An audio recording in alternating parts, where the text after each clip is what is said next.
Welcome to Your Anime Senpais. I'm John. I'm Richard. And today we're going to be talking about Sword Art Online Alicization, Episode 11. All right. Well, if you haven't seen this episode yet, spoilers ahead. Go ahead and stop this video. Go watch that episode. Then come back and watch this video. And if you enjoy our reviews and our content, consider subscribing. So let's get this episode started right now. Alrighty.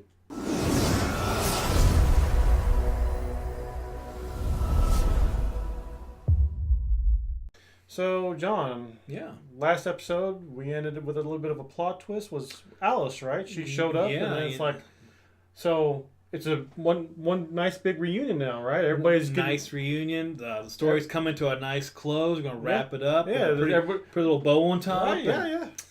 I wish. Oh. So yeah, Alice does show up, and Yu-Gi-Oh and Kirito are like, "Oh, Alice," and of course Yu-Gi-Oh is a little more ahead of Kirito in all this, and he reaches out to, expresses, affection. Affection something. He gets too close, but anyway, so Alice hits him and knocks him back pretty hard, and they realize all of a sudden that she has no clue who they are at all. She's like, "You just don't touch an Integrity Knight." Right. Absolutely. Yeah. So quickly after the introductions are made, and she's just there to take him to prison. That's pretty cut and dry. So they cut away to them being bound up, tied to the dragon that's going to be carrying them off. One of the weirdest things about this whole episode has to be the fact that both of the pages came up with Kirito and Yu-Gi-Oh swords and asked Alice if Kirito and them could have their swords. And of course I was sitting there thinking, no, why would you let their prisoner have their weapons? Yeah, that wouldn't make any sense. I don't think I can't remember now if she hesitated or not, but she was just like, sure. But the prisoners can't hold on to them. Right. I'll take them. And I'm just sitting there in my mind going, why were they even allowed to take them in the first place? Mm-hmm. But whatever. So they cut away. They're back in prison now. They're in chains inside of a prison cell. The chains in the prison, the item level is higher on the chains than what they're able to break. So if you remember, everything has an item level in this world. They're able to cross-link the chains and use the item levels against each other. Since they're the same item levels, they're actually able to damage each other. So as they cross-link them, they're across on each side of the room, just pulling their chains, and as they keep pulling, it eventually breaks the chains. They take the chains, they break the door. Once things leads to another, they're out. Just like real life, though, right? Just like real life. Okay. If more people did this in real life, less people would be in jail. Right. Thankfully, it doesn't happen. Anyway, so we come back to the real world, and Asuna runs into a robot that she finds out is programmed to house one of these souls or Flucklights.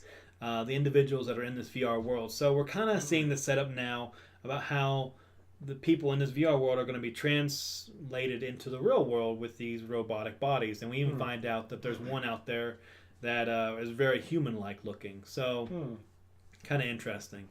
But that little introduction kind of is just there for that fact. Asuna runs into some scientists also in that ocean turtle that we kind of get the vibe that they're a little shady, a little untrustworthy. Doesn't really go into much more detail than that, though. So we go back to. Do they have the little curling mustaches? Well, it doesn't even show their faces, so it just shows her passing them, and she kind of looks back at them like, "What?" And so anyway, we're back in the VR world.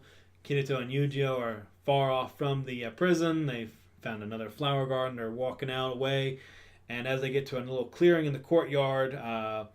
An Integrity Knight's just there, chilling in the dark. Just, I think he was having a glass of wine or something. Just kind of chilling, like everyone does late at night. And he puts it down and he's like, Alice told me to wait here for you guys, but I really didn't think you were going to show. But anyway, I'm here to take you back. So, with swords drawn, that's kind of where the episode ends. And this season's wrapping up quick, so I hope there's some kind of resolution coming really soon.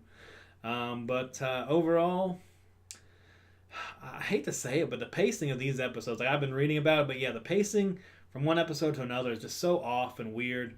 One will be quick, one will be slow, kind of laid back like this one. It's just really hard to say, I guess, I like these episodes or they're good. I mean, I'm interested in the story and I'm interested in the characters. I'm invested. But wow, this storyline they're attached to is just, it's rough to get through. I mean, so like, you seem also kind of disappointed too that we didn't get like the Goblin Sarah level. Totally disappointed from the last when we didn't start off episode. with a content warning. Right, This one, I was like, oh, did I miss the episode again? Where's the content warning this time? And luckily, they didn't follow that trend. Hopefully, they won't ever. But